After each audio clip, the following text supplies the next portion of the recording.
First of all, congratulations. I'm sure these people will agree with me that a round of applause and congratulations is certainly due. Thank you very much. Thank you. I saw this movie twice, as it happens, in Toronto at the Toronto Film Festival, and the reaction was extraordinary to it, even among critics who are hard to impress. And there was a lot of buzz at that festival afterwards. And, when people would at festivals say, what did you see that you liked? You'd say Waves, and then they'd say, what was it about and what did you like? And I didn't want to answer. Because I think it's so powerful to see this movie without any, knowledge beforehand. Yeah. So I'm wondering how you guys answer that question. I'll start with you, Trey. When people say, what's this about? And, tell me something about this movie, how do you sell it to them without telling them? I'm the worst at it, honestly. Yeah, man, it's hard to sum up. I have a thing where I'm just like, it's about the highs and lows of life and love and everything in between, and how connected we're all to that, especially as a family. So yeah, that's honestly all I can say. I don't know if y'all have something better. That's pretty solid. It's a good start. It's a family drama. You see a family go through a trauma, a tremendous tragedy, and then sort of try to find their way back to one another.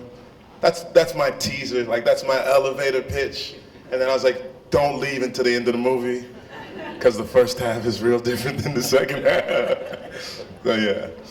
Did you ever try to throw them off the trail and tell them it's a comedy or anything like that? No, because then they'd be mad at you. They're like, there wasn't nothing funny about that, Jack. Although there are some funny parts, I think. It's not a rom-com? No, not quite. No. So one of the things it might be about is this very overused phrase. So I want to know what you think of it, especially you, Sterling. Toxic masculinity is the phrase. Is that fair? Does that even mean anything to you? But what does it say about men? And I think that there is this idea that masculinity is supposed to manifest itself in a very particular way, like silent, strong, etc. And I don't know who put that on top of men, if men did it to themselves, or if society as a whole mandated that this is the way strength is supposed to look in a man. Like when somebody starts crying, they tell them, stop crying and be a man. I guess we have to really take notice of the language that we use and what we're trying to put on people consciously or unconsciously, in that masculinity can manifest itself in a multitude of ways. And what I like about the father is that he started off one way with his boy, thinking that he had to arm him for the slings and arrows of outrageous fortune that life can bring towards you. And then he found another way of being with his daughter to show that vulnerability, sensitivity can be as strong as anything of trying to keep things at arm's bays, and that if you want your children to share with you, you kind of got to lead by example and be the change that you want to see in the world. So I appreciate that he moved from one way of being to another. I don't know if he was toxic or not. I know that he loved his son, and it manifested itself in a way that people would qualify as tough love. I think the important thing as the person who's practicing tough love, you just got to make sure that their kids know that it's love as well. Yeah. Yeah. Amen. Kelvin, what did you think about the father-son relationship here, and how did it speak to you? Yeah, Trey and I talked a lot about our fathers, and I told him, my dad's a classically trained saxophonist and turned to jazz musician, and so music was a huge part of my upbringing. So I played jazz piano and trumpet, and when I was in school, I would go to school for, how many hours, from 8 a.m. to 3 p.m., and then he wanted me to go to a jazz school afterwards from 4 to 6, and then after that I had to practice for 2 hours, and then do homework, repeat, Saturdays practice for 3 hours, Sundays play in the church for a couple hours, summer camp was 3 camps every summer, so it was overbearing. And he just really wanted me to be the best musician I could possibly be, because he thought that was going to set my future up. So in a lot of ways, I saw these parallels between Ronald and Tyler when in the sense of thrusting this responsibility to be the best. If you're not going to be the best, then what are you? And it started to define how I saw myself, my self-worth, or how I defined my relationship with my father. Whether or not he loved me was based on whether or not I was doing exactly what he told me to do. So, and it ultimately separated us in a lot of ways. And I didn't have an identity of my own. So I found those parallels, and then ultimately, at this point, I'm older now, and we bridged. Yes, I'm a solid 25. But we've learned how to communicate, and I've learned to see him not just as this guy that I want to appease, that I have so much admiration for, but a man who really does love me and is trying to figure out the best situation for me. But I didn't get to know how to communicate that until I got older. Yeah.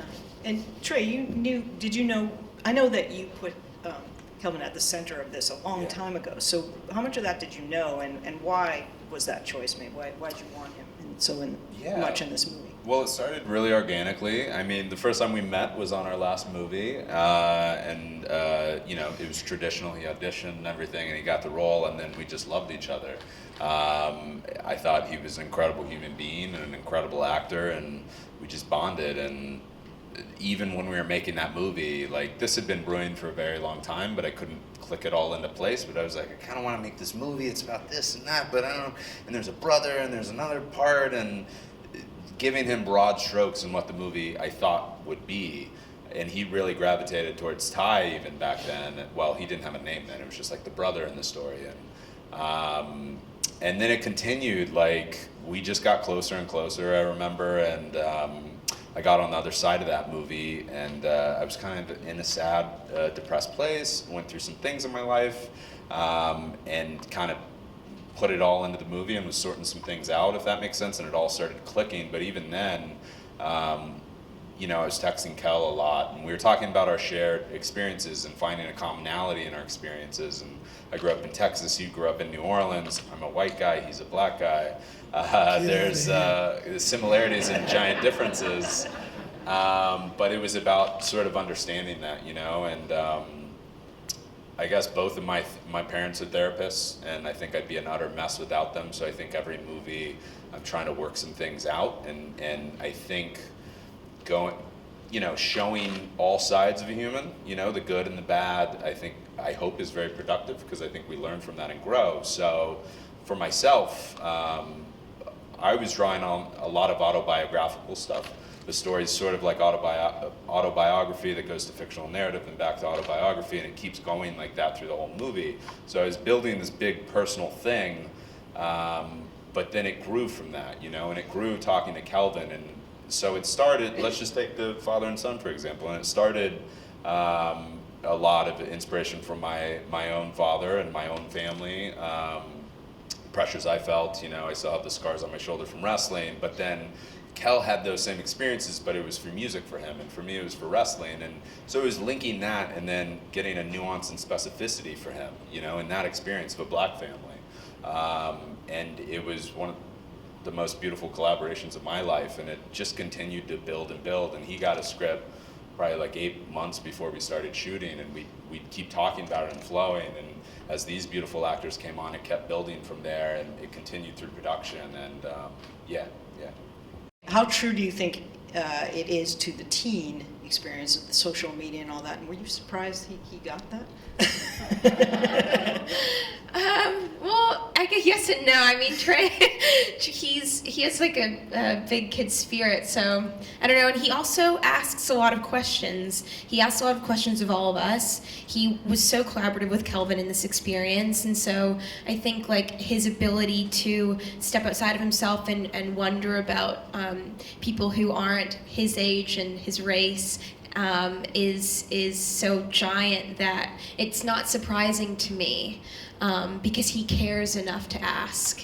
And I think that's a big difference between him and a lot of other people working, is that it's so easy to just like stay in your own experience and tell stories about what you know, and it's harder and scarier to step outside of that and tell stories about people that you don't know what it's like to be in their shoes, but to ask what it's like. So yeah, I guess it's not. Yeah. where does that trust in actors come from for you? And is this just the only process you know? Because your family was in your movie, so maybe it started with that. That's true. I mean, I guess I made my first movie about family with family, you know, and we were kind of recreating real things my family went through.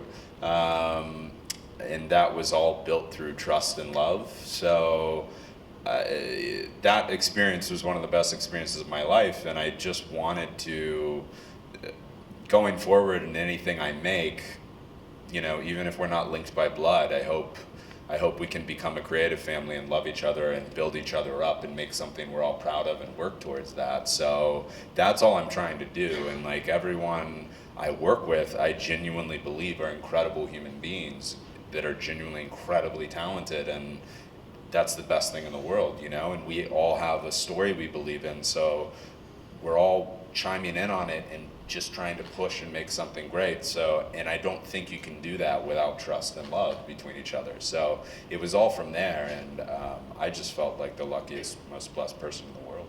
Sterling, was this a different collaboration than I suppose every movie is different and every television show is different, but what about this experience sticks out in your mind? Before I answer your question, I need to address an elephant in the room. Is anyone else freezing? Or is it just my blackness that I'm shivering? I'm wondering, you guys look so cool. I'm like, my body is like, The paper's rattling. but I guess it kept you awake, you know what I'm saying? What was your question? Doesn't really matter. No, process. So what was interesting for this process for me is that I was shooting This Is Us and Waves at the same time.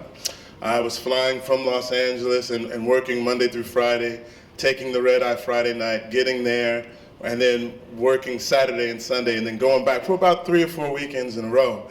And what I loved about it was that every time I thought I was going to be too tired and I would have like all these scenes to try to cramp into one weekend, these two young people were holding it down in such a monumental way and were so locked into their characters that as soon as you sat across from them, it was easy to play ball because they're like, you ready? I'm like, yeah, I'm ready now. I just had to see that, and I couldn't do anything than give my all. It was also collaborative in terms of Trey. First of all, his name was Trey, and I was like, oh, who's this brother Trey who's making this movie about this black family? And then even when you talk to him on the phone, he's like, yeah, it's nice to meet you, man. It's real cool. I'm like, yeah, what's up, Trey? We about to do this, son? And then you look him up, and I was like, this dude, get the flag out of here, yeah! So I didn't know any of that. But then there was this moment for me as a black man wondering if I wanted to see a movie where a young black man takes a young woman's life, right? If it was going to perpetuate a stereotype and image of black, fear that I didn't want to see. And when I talked to him about it and how he came up with this process, he's like, look, I wrote the movie this way, and then I fell in love with this actor, and he said, I want to play this part, so let's do it, right? And I said, okay.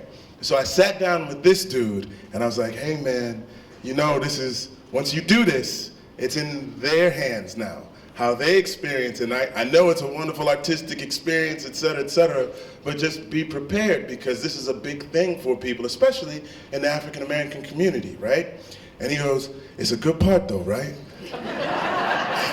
And I was like, yeah, bro, it's a good part. And he goes, should I not do it just because I'm black? And I was like, oh God, dog, dadgum millennial generation, whatever, right? I'm trying to help you, son.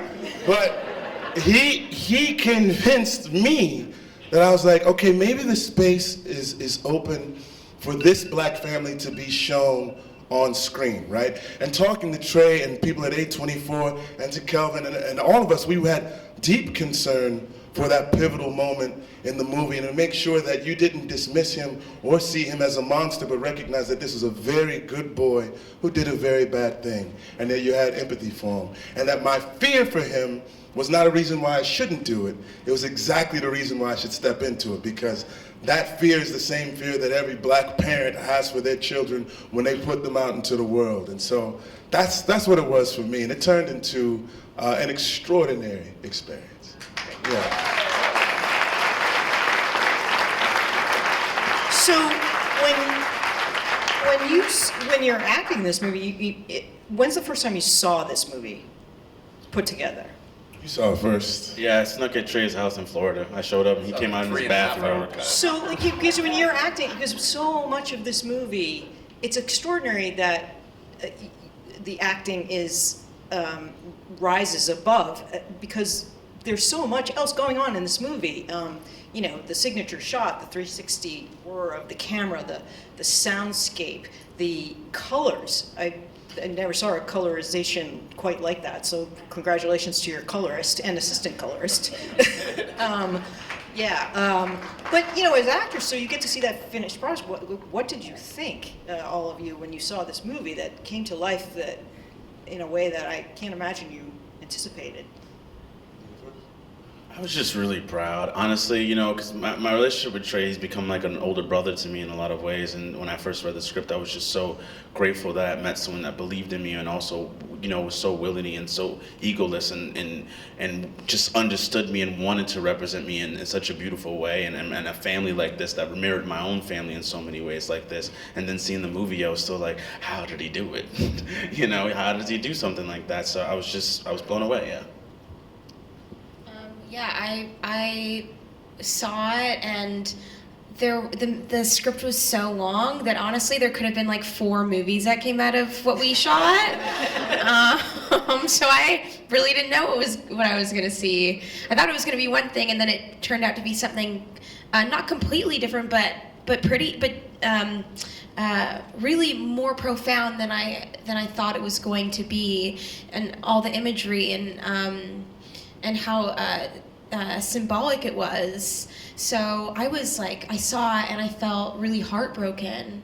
Like I was really sad for a few days, not just because of story, but just I think also because we had such a beautiful summer filming this movie, and we got so close, and it was such a creative summer too. You don't always get that experience, and so it felt like, oh gosh, this little secret of ours is it's going to be released. It's like it's not going to be ours anymore. And so I think that I had a lot of mixed emotions, but I mostly was just like, oh, Trey, look at this amazing man. How did he?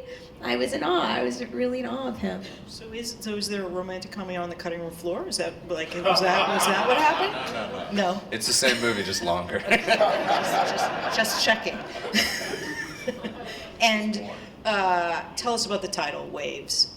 I mean, it can mean so many things, from the literal waves that are crashing all around to the soundscape and everything else, to the emotional arc of it, and the waves in Kelvin's hair, the blonde waves that he had surfboard rocking on top of his head. It was nice. Thank you. It was the brush. It was brushing.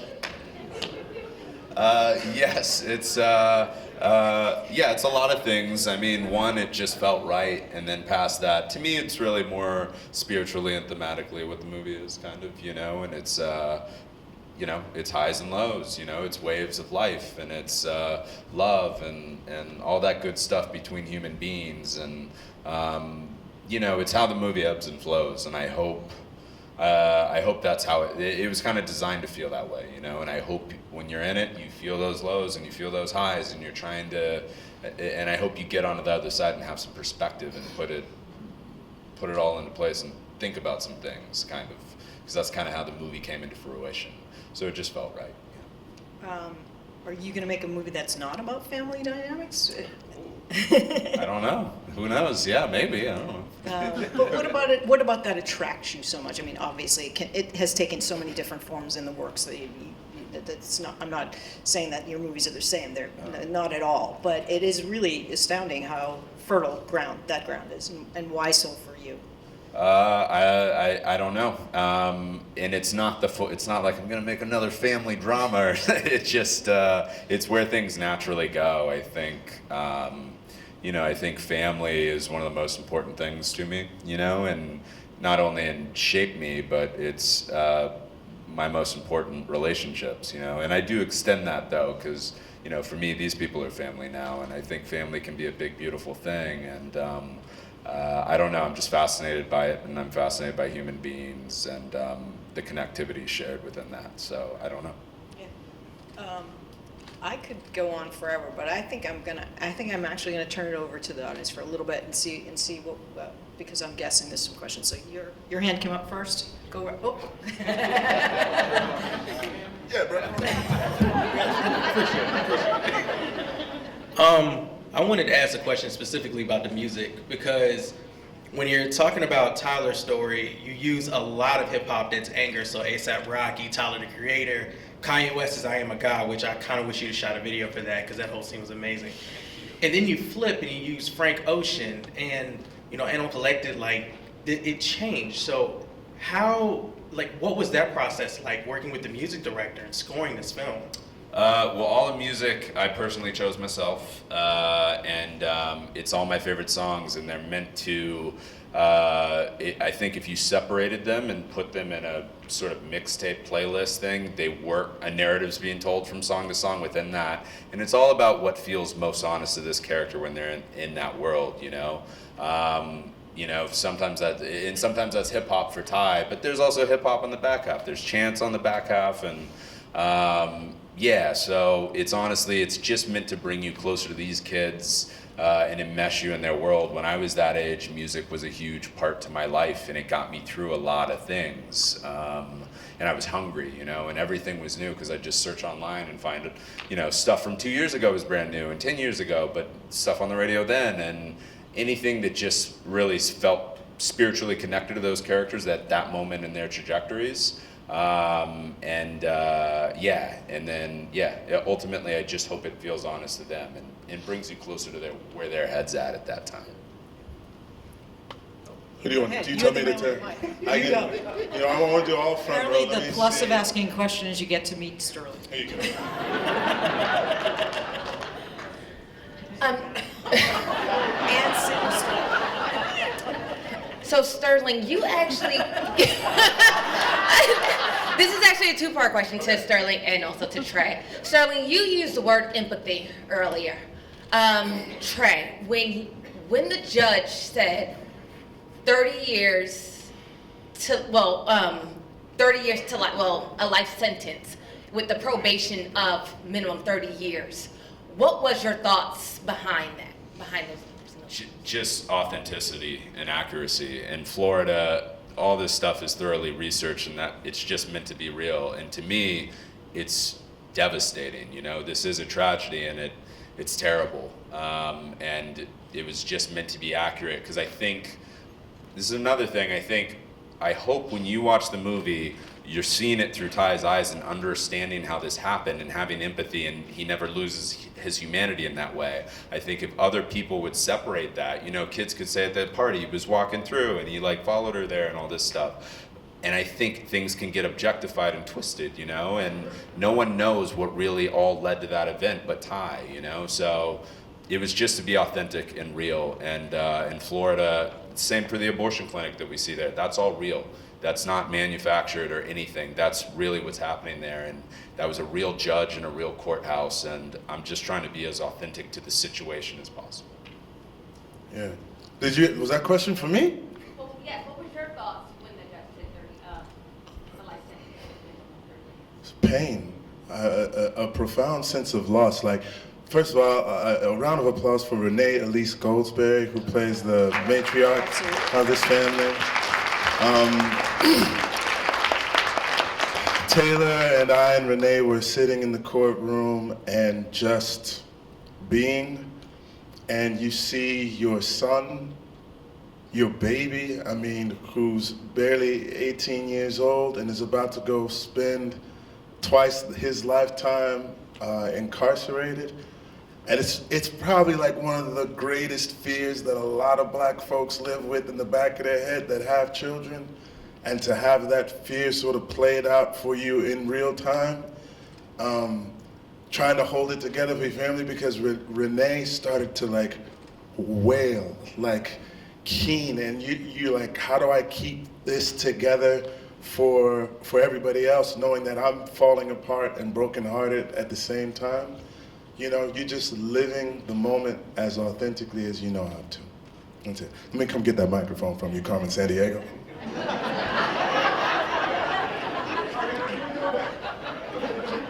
Okay, who else has a question? Yeah, who else has a question? Go ahead a minute. Well, okay, I'm gonna come back there. I wanna make sure that the people in the back also get a chance to do their thing. Come on, bro. I was just wondering if there was anything that you were inspired by in real life, any of you actually, when making this film. Excellent. Absolutely. For me, where it started, it is a very personal thing. I feel like myself or my loved ones have lived a lot of stuff. You know, I could break it down in like sort of broad strokes. For Ty, the dynamic with wrestling and everything, that's all real. The inspiration for the family was my family at the time. The couples on each half of the film are like my girlfriend, and good and bad moments over our relationship. Even the central act, the pinnacle moment of the movie, is inspired by stuff I saw as a child between my parents. On and on to I Live in Florida. The cat in the movie is my movie. That's his cat? Sorry, that's my cat. Everything in Missouri is recreated. No, I mean, He'll pay. yeah, the goal was to put him in the movie and make him a star. So hopefully, as my career fails, his will succeed. Everything in Missouri is autobiographical and recreated. And the only reason I was there is because my girlfriend pushed me to go there, and that did a lot for her as well with stuff she was dealing with. And so a lot of it was just real lived stuff, putting it all into this narrative. But then what felt really special about it is it felt so close to me, but then because of Kel and because of these people, it grew out of there and became more than my own experience. It became a lot bigger than that. And that was the only way I think this all felt right, if that makes sense. We actually only have time for one more question. Oh, snap, crackle, pop. Wait, you right there, man. Let me go right here. Wait. Somebody else was in the front. Let me make sure. Okay. To the lady, right? Thank you. I enjoyed the movie. I appreciate all of you and what you put into it. No coincidence, this is Domestic Violence Month, and I am a psychologist. And so I was curious as to whether or not you gave any thought to introducing therapy at any point, because as I was watching it, there were points where I said, okay, this is where they're going to get him some help. Oh, maybe they'll get him some help here. And it never happened. And then, of course, we see the escalation and the tragedy. So I was wondering, with your parents being therapists, did you have an experience like, oh, no therapy or what? Well, the interesting thing, I don't know if it's clear, the mother in the movie is a therapist. I don't know if that comes across when Ty's in the office doing the notes. He's doing what I used to do as a kid. I don't know if I'm supposed to reveal that. No one will know. Yeah, I would type. Washington Post won't know. No one will know. Okay. Yeah, yes. We don't know their names. Yes, name free, but I would type my mom's patient's notes. Yeah, I should have thought about that when I put that in the movie. Yes, but so basically though, when I was that age, the irony is both my parents are therapists, and you would think that we would have the most healthy communication and talk about everything in a clear, but to an extent, yes. In certain ways, I think it was a huge help for me, but to another drastic extent, no, because I kept a lot from them. For whatever reason that was, I felt I couldn't be completely honest. And I feel like as a kid, you have so many pressures in your world. At that age too, you're not a child, you're not an adult, and you're stuck in the middle and you're trying to figure it out. And as incredible as our parents can be at times, sometimes they can also be overbearing and they can come down on you, and you can't always feel like you can be straight up with them, because disappointment as a child to a parent is the worst feeling in the world. So the tragedy to me of it is, if I also think it's time. Like, all of this happened so quick for Ty, and if it would have been spread out a little bit more, and if he would, and it was so against how he was raised to come up, if he would have had more time to deal with it, I do think he would have finally talked to his parents and worked this out and taken some time. And that's what's really sad about it to me. And I just tried to convey that honestly, but I do feel, I hope anyways, that like a lot that I got from my parents as therapists is addressing those dark things, you know, letting those skeletons come out and talking about every aspect of us as humans, the good and the bad, and that's how we grow. So I hope, even though these characters don't actually do that, I hope it's positive seeing and understanding how it comes apart so that we can grow from that. And I do still, like, even though we go to, in my opinion, like the most tragic things could get in this film, but we don't live in it and we don't sit in it and we try to grow from it, or our characters try to grow as much as they can and heal and come together. So ultimately, yeah, that was the overarching goal with the movie too, is try to get on the other side of that, and try for them to feel like they're at least on the road to trying to heal and grow together, if that makes sense. Trey, the movie comes out what date? I believe November 15th in New York and LA, and it will keep expanding after that. Maybe nationwide Thanksgiving. But please, if y'all dig it, anything, please spread the word. Yeah, so tell your friends, just don't tell them too much. Don't spoil it. Thank you all for coming. Thank you.